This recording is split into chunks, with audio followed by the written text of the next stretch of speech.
So, speaking of trades, this perfectly segues us right into the next trade that we're going to be talking about. This offseason, the Bears made a trade for DJ Moore from Carolina to Chicago. Hell yeah. We've kind of looked over the numbers in last week's podcast. So if you haven't seen that yet, pause this right now, go back. It's all timestamped. Check out that little segment. Rejoin us here. But we believe Justin Fields and DJ Moore are on the precipice of an explosion. The numbers translate very similarly to Jalen Hurts and A.J. Brown right before their trade happened. So you did a whole lot of data analysis on this. You've gone deep diving in. You've gotten the tinfoil hat on. You're in the rabbit hole, the bunker. Oh, yeah. I'm going to let you just have your nice 10-minute tangent here. Can DJ Moore be a top 10 receiver in passing yards next season? So regarding DJ Moore, my dude in Chicago and the Navy and Orange now, can he be a top 10 receiver again regarding receiving yards with the Bears? The short answer is yes, but it largely depends on Justin Fields and the overall offense, right? As we knew, or as we know now, if you don't know already, the Bears not throw a ball at all last season. They were 32nd ranked in passing attempts and yardage last season in 2022, right? So when you think of that, you think there's no way a receiver from that offense could crack the top 10, let alone the top 16, or let alone the top 25, right? So what I did is I looked at 3 seasons worth of data. All right, I looked at 2020, the 2021 season, and 2022. And I looked at the top 10 receivers in those 3 respective seasons, right? And I wanted to find, okay, what are the median pass attempts and the median passing yards for that team that had a top 10 receiver? And this is what I found. The median passing attempts were 579, and the median passing yards were 4,300. Now, to the average viewer, it might be like, okay, whatever. What does that truly mean for DJ Moore and Justin Fields and the offense? Well, to put it into context for you all, Justin Fields would have to essentially double the amount of passing attempts and passing yards to give DJ Moore a chance to crack the top 10, which that seems very, very daunting, right? You have to increase, again, I'll say it again, the double amount of pass attempts and double the yardage for DJ Moore to crack the top 10. Now, when you break that down by game, right? 17 games, 400 yards, that's about 253 yards a game.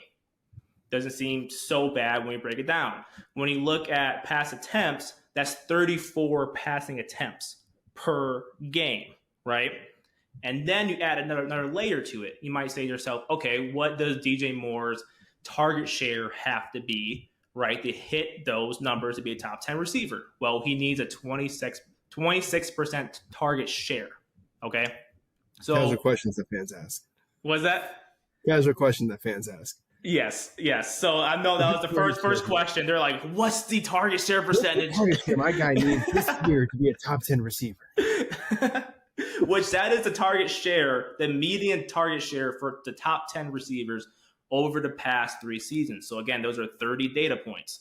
So I just gave you a short answer. I gave you all of the nerdy data details. And here's the recap. The dirty, nerdy details. The dirty and nerdy details. The recap is, can Moore be a top 10 receiver in 2023?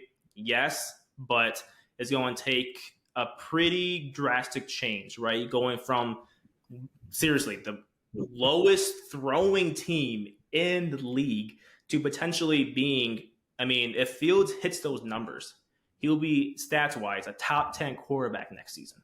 So going from the lowest to the top 10 is going to be a pretty drastic change.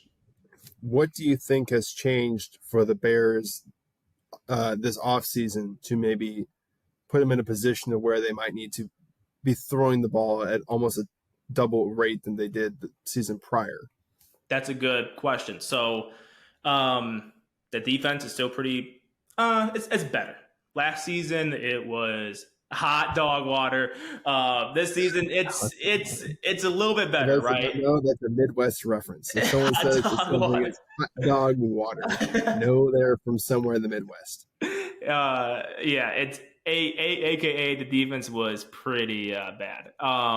So hey, if the Bears want to win more than 3 games this year, they need to score lots of points. Because that defense, I feel like, is going to give up 21, 24 points a game. And you might be saying to yourself, well, don't they have like a top 5 linebacker unit? Well, yes, they do, but they have no one rushing the passer because Ryan Poles just refuses to get any sort of free agent or make a trade. So, to answer your question, Edmund, yes. So the thing that's different is, one, I think they actually want to win games this season, hopefully, which means the offense needs to be explosive, which means throw the ball more often. He might be behind some games, and throw the ball often to DJ Moore so he can be a top 10 dude. Specifically targeting DJ Moore, so he can be He's the only person. Like, on the scouting report, I want to see number 1 throws number 2 often. Yes. Well, again, further to your last point of the why there might be an increase. I mean, like you did kind of mention, the Bears' pass defense specifically may not be a top 15 unit in the league, so they're probably going to have to be in, throwing the ball to stay in a lot of games or keep a lead in a lot of games. They're not going to be able to essentially just, drop back and put this one away. They don't have a strong enough edge rush to let those guys go and seal it for them. So they're going to have to rely on the offense, on Justin Field passing, on DJ Moore scoring touchdowns or gaining first downs to really lock the game up. So I don't think there's going to be a whole lot of games this year where the Bears are like midway through the third, okay, let's just run the ball. Let's get out of here. Let's get this done and over with. So I think that does further allude to your point of they should have should have an improved offensive line, because I think they had like one of the worst, if not the worst, offensive line last year. I have a quick point on that. I think PFF hates the Bears O-line. So last season, towards the end, they had them ranked like 13th best. And I was like, dude, I watched all 17 games. I mean, like, I almost had to take painkillers to watch it, but I watched all 17 games. And there's no way the O-line was 13th best. And now after the various changes, right, after drafting Darnell Wright, which I say various change. Oh, I guess they did sign Nate Davis, so they made two changes there. They're now ranked like 21st. So they lost like 8 spots. Yeah, I think PFF, because we did look at some of the position units in the NFC North in a segment coming up here, and I did kind of notice that they had the rookies ranked very low, which I can kind of get because we haven't seen them play in the NFL. We don't know how they translate. But to further that point, or to, I guess, ask that question, do you feel the Bears should have gone harder at Mike McGlinchey then to really solidify that O-line to help get DJ Moore to be a top 10 passer? Or do you feel like, nah, that's okay, we moved on, we found something better, and we like it more? Yeah, I mean, that's a good question, Emmett. I mean, I don't know per se, like, to your statement you made, like, about it finding better. I'm not sure if it's better right now because you're comparing, a rookie to a pretty seasoned vet. So right off the bat, I feel like who knows if Wright will be better than him.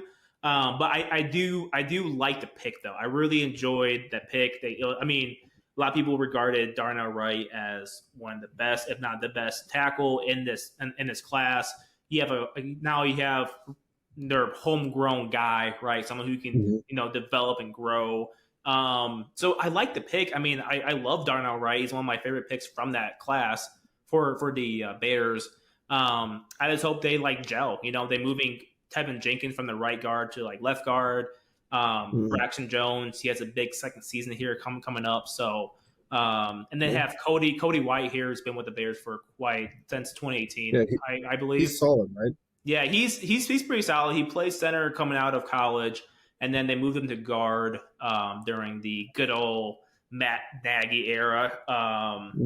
Yeah, but now he's back at center, so should be good. See what happens though. Good. Well, I'm of the belief that I think he can do it. I think I wouldn't be surprised if at the end of the year we see him in the 8, 9, 10 range there. I think the Bears, like I said before, I think the Bears are going to be in a lot of close games where they're going to need to keep the offense humming along, and they can't just shut it down and start thinking about next week.